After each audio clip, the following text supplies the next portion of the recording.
What would you do if your last dollar was gone, and your only lifeline was a rotting, sulfur-choked swamp? At 30, Elara May was completely bankrupt, inheriting nothing but a toxic wasteland everyone told her to abandon. But what lay buried beneath the black sludge would soon rewrite history. The eviction notice was printed on unforgiving neon pink paper, taped securely to the door of Elara May's cramped Chicago apartment. It was her 30th birthday. Instead of blowing out candles, she was packing her entire life into the trunk of a battered 2008 Honda Civic with a dying transmission. Her bank account balance glared back at her from her phone screen, minus $14.50. After a disastrous freelance graphic design venture and a mountain of medical debt from an emergency appendectomy, Elara had officially hit rock bottom. As she sat on the curb, rain mixing with the tears on her cheeks, her phone buzzed. It was an unknown number with a Louisiana area code. Figuring it was another debt collector, she almost ignored it, but a strange impulse made her answer. "Is this Elara May?" A dry, reedy voice asked. "Yes, speaking." "My name is Thomas Abernathy. I'm an estate attorney based in St. Martin Parish, Louisiana. I am calling regarding your great-uncle Charles Pendleton. I regret to inform you that he passed away last week." Elara blinked the rain, matting her hair to her forehead. "Uncle Charles, I haven't seen him since I was 7. He was kind of a hermit, right?" "Indeed," Abernathy replied, clearing his throat. "However, as his last remaining blood relative, you are the sole beneficiary of his estate. I need you down here to sign the deed transfers. There is a property." A property. The word hung in the air like a life preserver thrown to a drowning woman. Elara didn't ask questions. She spent her last remaining credit line on gas and drove 15 hours straight, subsisting on stale gas station pretzels and lukewarm coffee. She imagined a quaint, rambling southern mansion, or maybe a sprawling farm she could sell to finally clear her debts and start over. When she arrived at Abernathy's dusty wood-paneled office the next afternoon, she was exhausted, but hopeful. The lawyer, a frail man with half-moon spectacles, pushed a thick manila folder across the desk. "Before you sign, Miss May, I must be completely transparent with you," Abernathy said, his tone devoid of any celebratory warmth. Charles was eccentric. The property in question, Lot 42 off Bayou Road, is not a residence. It is 5 acres of undeveloped marshland. Elara's heart dropped. "Marshland? You mean a swamp?" "A severely compromised swamp," Abernathy corrected. In the 1970s, it was adjacent to a chemical processing plant that illegally dumped runoff. The county has classified it as a localized biohazard zone. It smells of sulfur, nothing grows but invasive weeds, and the soil is mostly toxic sludge. In fact, there are thousands of dollars in back taxes and environmental fines attached to it. Frankly, inheriting this is more of a liability than a windfall. Elara stared at the deed. She was entirely broke, and now she owned a poisoned puddle in the deep south. "Can I just give it to the county?" "You could," a booming, overly friendly voice interrupted. Elara turned to see a man leaning against the doorframe of the office. He wore a crisp linen suit that looked entirely out of place in the humid, run-down town, and a gold Rolex gleamed on his wrist. "Richard Gable," the man said, extending a perfectly manicured hand. "I'm a local developer. Thomas here told me Charles's next of kin might be dropping by. I know you're in a tough spot, Miss May. Tell you what, I'm buying up land in the parish for a future commercial logistics hub. I'll take Lot 42 off your hands today. I'll assume all the tax debt the EPA fines, and I'll even cut you a check for $5,000 cash. Right now. $5,000. It was enough to get a new apartment, fix her car, and breathe for a month. Elara looked at the checkbook Gable had already pulled from his breast pocket. It was the easy way out. But Elara was broke, not stupid. She looked from the smooth-talking developer to the nervous lawyer. Gable's eyes were a little too eager. His smile was just a fraction too tight. Why would a wealthy commercial developer want 5 acres of unusable toxic sludge badly enough to stalk a lawyer's office waiting for her to arrive? No, Elara said softly. Gable's smile vanished. Excuse me. I said no. Elara repeated, her voice gaining strength.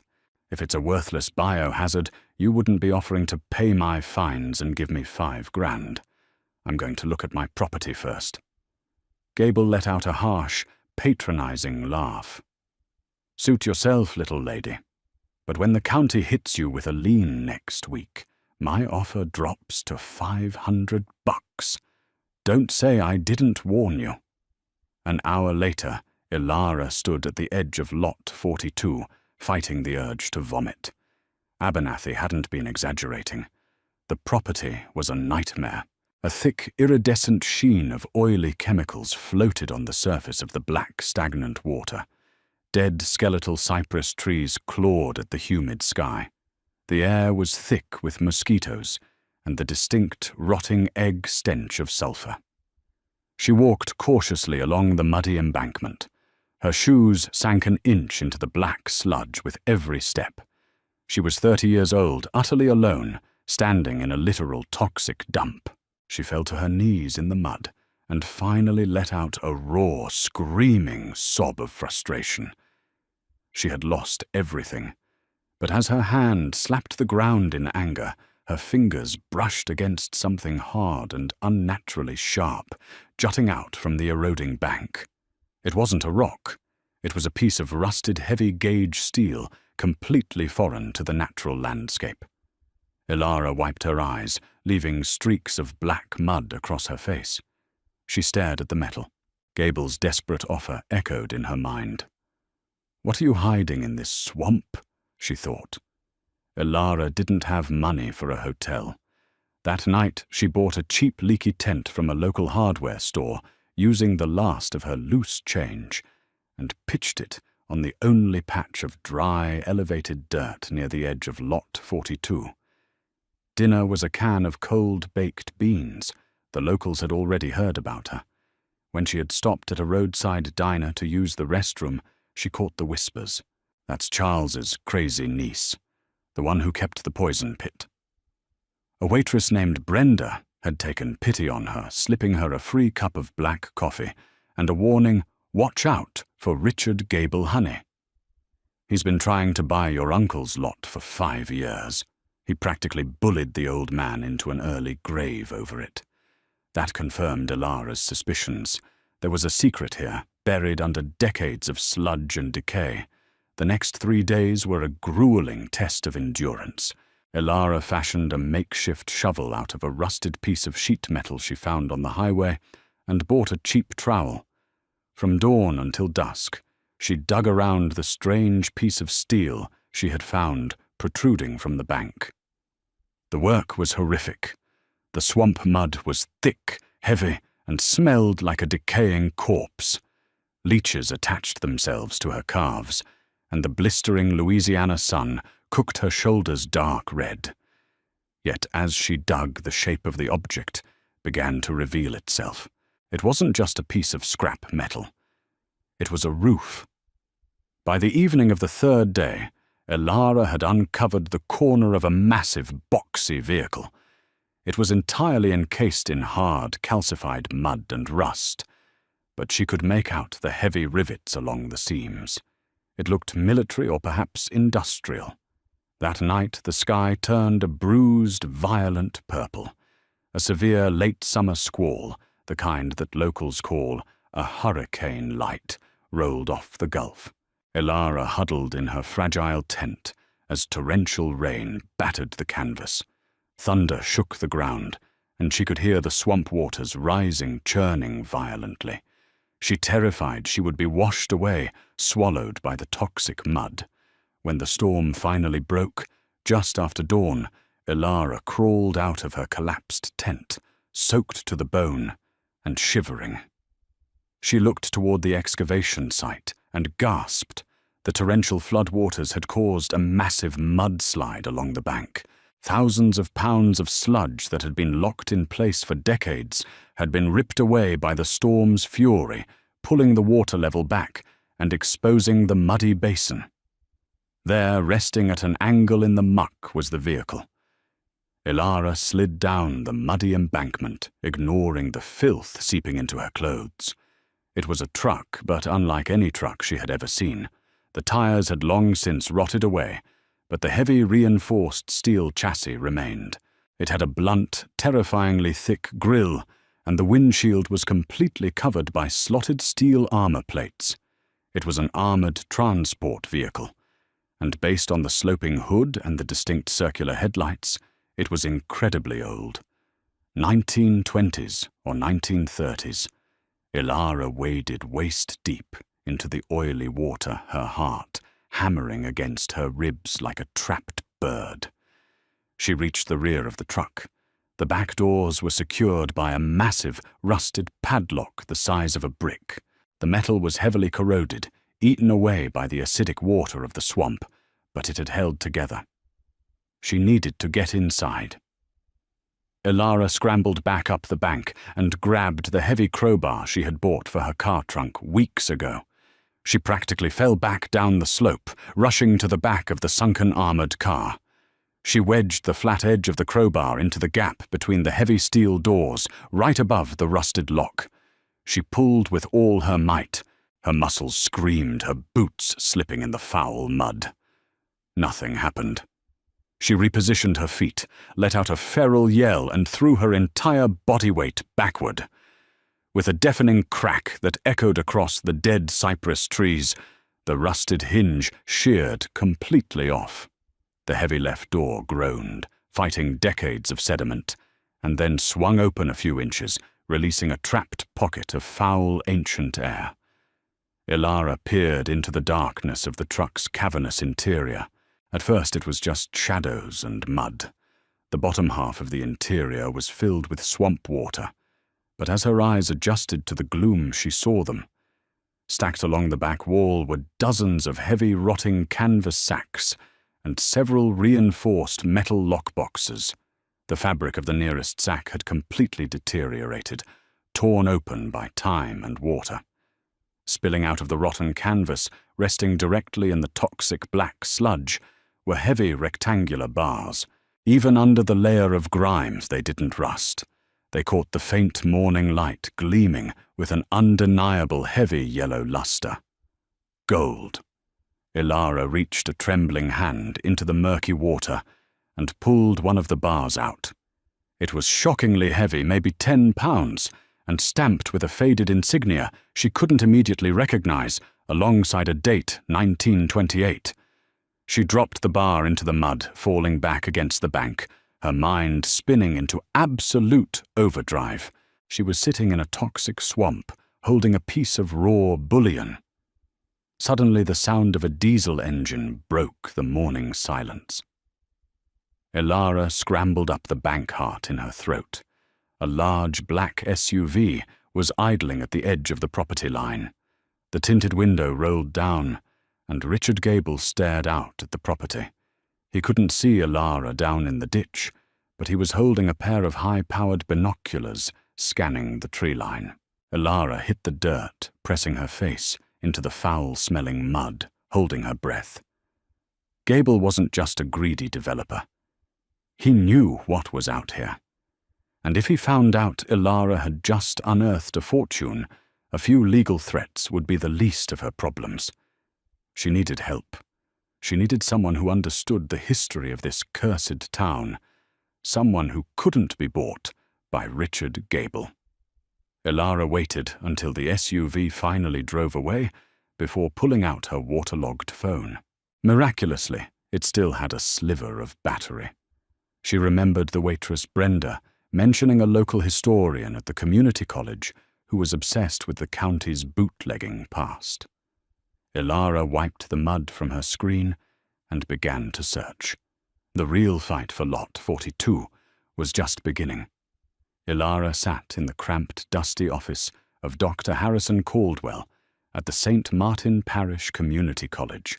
The room smelled of old paper and stale pipe tobacco, a stark contrast to the suffocating sulphur of the swamp.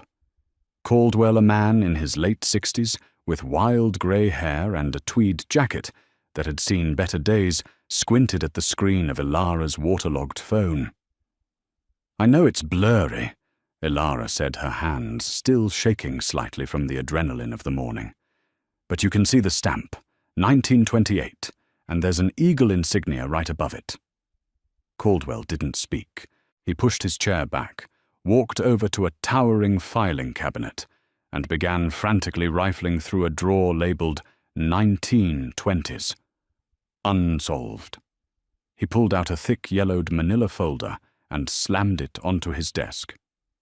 "Miss May, do you know anything about the history of the New Orleans Federal Reserve Branch?" Caldwell asked, his voice barely a whisper.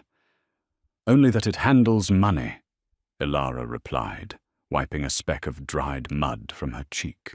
In October of 1929, just days before the infamous Black Tuesday stock market crash, the New Orleans Federal Reserve initiated a massive transfer of gold bullion to shore up regional banks, Caldwell explained, spreading out grainy black and white newspaper clippings.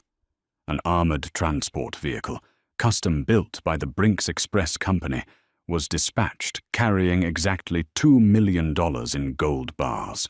In today's money accounting for the price of gold, the shipment is worth well over $40 million. Ilara's breath hitched. She stared at the clipping. The photo showed an armored truck, the exact same heavy grille, and slotted steel plates she had just pried open in the toxic sludge of Lot 42. "The truck never made it," Caldwell continued.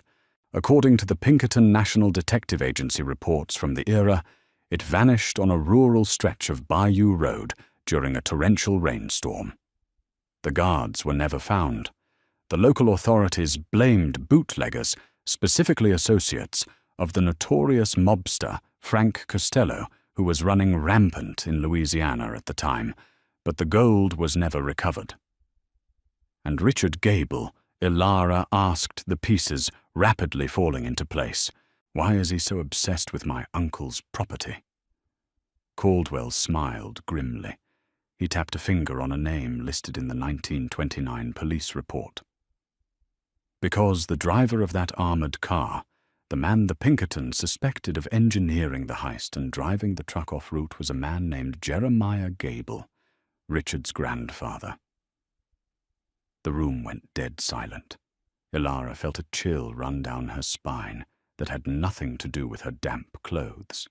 Jeremiah must have hidden the truck in the swamp, intending to come back for it when the heat died down, Caldwell theorized. But the swamp is treacherous. It swallowed the heavy vehicle faster than he anticipated. When the chemical plant was built next door in the 1970s and started dumping toxic waste, the area became totally inaccessible. Your great-uncle Charles must have figured it out. He bought the land for pennies, but without millions of dollars in hazmat excavation equipment, he couldn't get the gold out. He died guarding it. And now Richard Gable wants his grandfather's stolen loot, Ilara said, her jaw tightening. He's been waiting for Uncle Charles to die.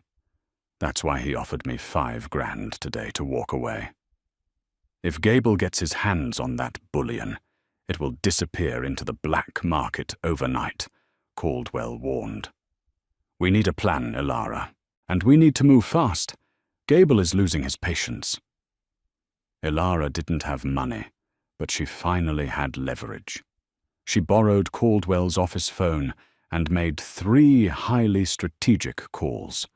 The first was to the Louisiana State Police, specifically the department dealing with historical thefts. The second was to the Environmental Protection Agency's Emergency Biohazard Hotline. The third was to a specialized maritime salvage company based out of Baton Rouge. She promised the salvage company a 5% cut of her legal finder's fee if they could mobilize a crew by midnight. They agreed. Together, Ilara and Caldwell drafted a meticulous high-stakes extraction strategy. "Are you ready for this, Ilara?" Caldwell asked as the sun began to set, casting long, bloody shadows across the university campus. Ilara thought about the eviction notice on her door, the minus $14.50 in her bank account, and the patronizing sneer on Richard Gable's face. She had spent her entire life being pushed around by circumstance. It was time to push back. "Let's go steal my gold," she said. By 2 a.m., the desolate, toxic wasteland of Lot 42 had been completely transformed into a buzzing, high-stakes excavation site. Under the eerie, sterile, blue-white glow of portable LED floodlights, a highly specialized team of men, clad in heavy yellow hazmat suits, worked silently in the thick muck. The oppressive rotting egg stench of sulfur was overpowering in the stagnant night air clinging to their clothes and hair. But Ilara May barely noticed it anymore. She stood near the elevated bank, her boots sinking slightly into the damp earth, watching with bated breath. Down in the muddy basin, a heavy-duty mechanical winch, securely anchored to a specialized 10-ton tow truck, groaned under extreme tension. The thick steel cable was wrapped securely around the reinforced chassis of the sunken 1928 armored transport. Slowly, painstakingly, the salvage crew began pulling the heavy waterlogged canvas sacks and rusted iron lockboxes from the cavernous belly of the truck. The gold was absolutely real. As the state police historian meticulously catalogued each brick on a heavy plastic tarp spread across the dry bank, the heavy yellow luster of the metal shone brilliantly against the toxic black mud. Even caked in decades of grime, the bullion caught the artificial light like captured sunfire. Ilara's heart pounded a frantic, heavy rhythm against her ribs. She was standing in the middle of nowhere, witnessing the unearthing of a forgotten fortune. Snap! The sharp, sudden sound of a breaking cypress branch echoed like a gunshot through the dead, silent trees. The salvage crew froze instantly. The low hum of the portable generators suddenly seemed deafening. Ilara turned toward the dirt access road. Emerging from the thick, humid darkness of the Louisiana night were 6 men. They were heavily armed, carrying pump-action shotguns and heavy steel crowbars, their faces obscured by the shadows. At their absolute center, wearing heavy rubber wading boots over his expensive tailored trousers, was Richard Gable. His face, usually so composed and smug, was contorted into a mask of pure, unadulterated rage as he took in the chaotic scene before him, the blinding floodlights, the undercover state police, and the impossible stack of gold bullion resting neatly on the embankment. "Shut it down!" Gable roared, his voice cracking with hysteria as it echoed over the swamp. "Turn off those winches. Everyone off my property right now." Captain Henderson, the burly state police officer, leading the undercover detail, stepped forward. He didn't flinch at the sight of the shotguns. He casually unclipped the retaining strap of his holstered sidearm. "This property legally belongs to Miss May, Mr. Gable. You and your men are currently trespassing on an active, federally monitored, historical crime scene. Drop the weapons." "That gold belongs to my family." Gable spat his eyes wild and feverish as he pointed a trembling finger at Ilara. "My grandfather secured that fortune almost a century ago. It's my birthright. She's just a broke pathetic. Nobody from Chicago trying to steal my legacy." Ilara stepped out from behind the broad shoulders of the police captain. The fear that had gripped her for weeks, the fear of eviction, of bankruptcy, of being alone in the world evaporated completely. She didn't feel like a broke nobody anymore, standing amidst the flashing lights and the unearthed gold. She felt 10 feet tall. Your grandfather was a bank robber and a murderer.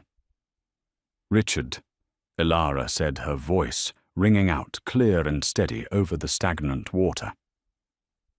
He stole from the New Orleans Federal Reserve, killed his own guards to cover his tracks, and dumped the transport truck here when he couldn't get it out of the mud.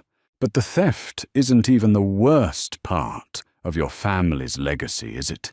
Gable sneered, gripping a flashlight so hard his knuckles turned white. You don't know what you're talking about, little girl. You're completely out of your depth. I know that my Uncle Charles refused to sell this land to you. Elara continued, taking a deliberate step down the muddy bank toward him.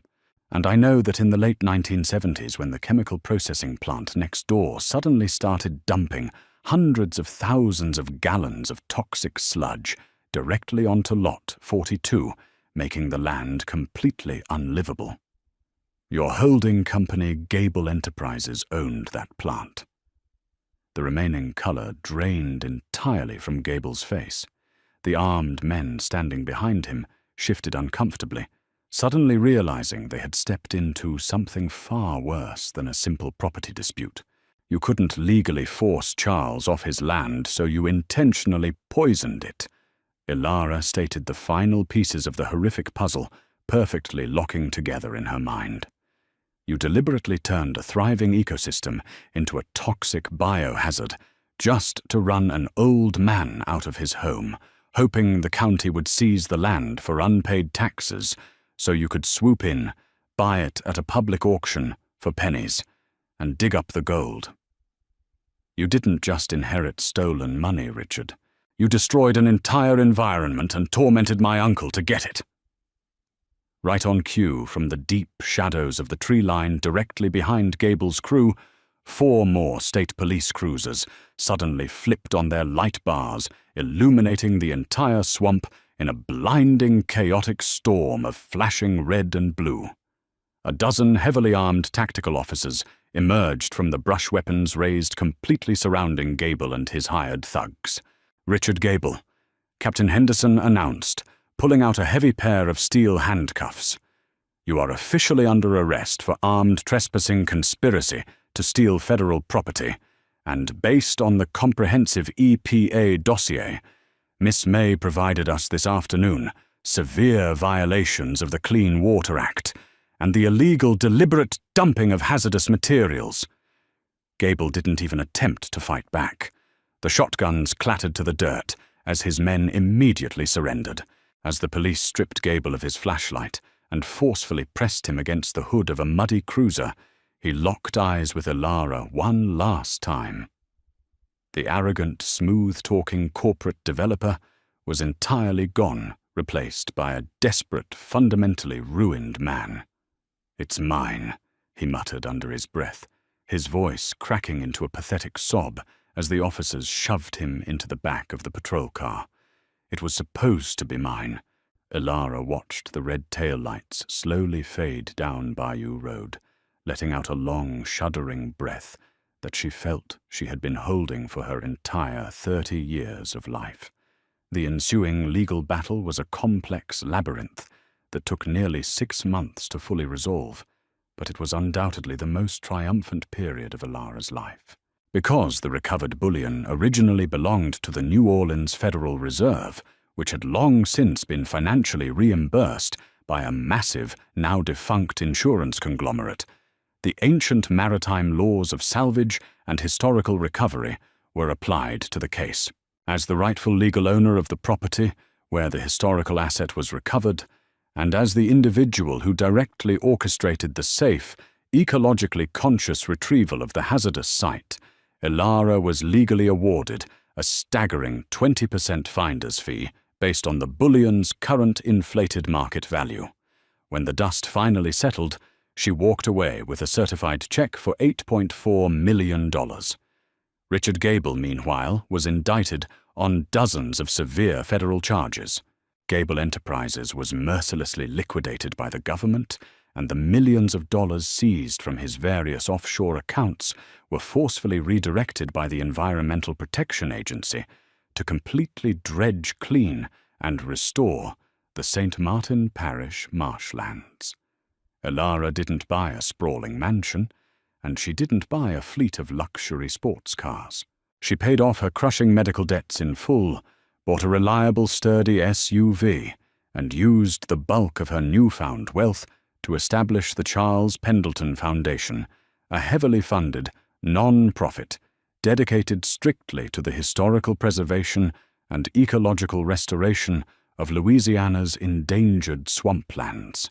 On her 31st birthday, exactly 1 year after receiving that fateful eviction notice, Elara May stood once again on the edge of Lot 42. The putrid, oily chemical sheen was completely gone. The thick, toxic black sludge had been safely excavated and removed, replaced by fresh, nutrient-rich soil. Bright green shoots of native sawgrass were just beginning to break through the surface of the clear, gently flowing water, and a magnificent great blue heron landed gracefully on the sturdy branch of an old, recovering cypress tree. She closed her eyes and took a deep, grounding breath. It no longer smelled like rotting sulfur and death. It smelled distinctly of fresh, rain-green earth and a brilliant, hard-won new beginning. Elara's incredible journey proves that sometimes our lowest points are just the foundation for our greatest triumphs. What started as a toxic inheritance became a multi-million-dollar piece of history, all because she refused to back down to corporate greed. If you were captivated by Elara's unyielding grit and this forgotten 1920s mystery, drop a like on this video. Don't forget to share this amazing, true-to-life story with your friends and subscribe to the channel for more unbelievable hidden treasure mysteries.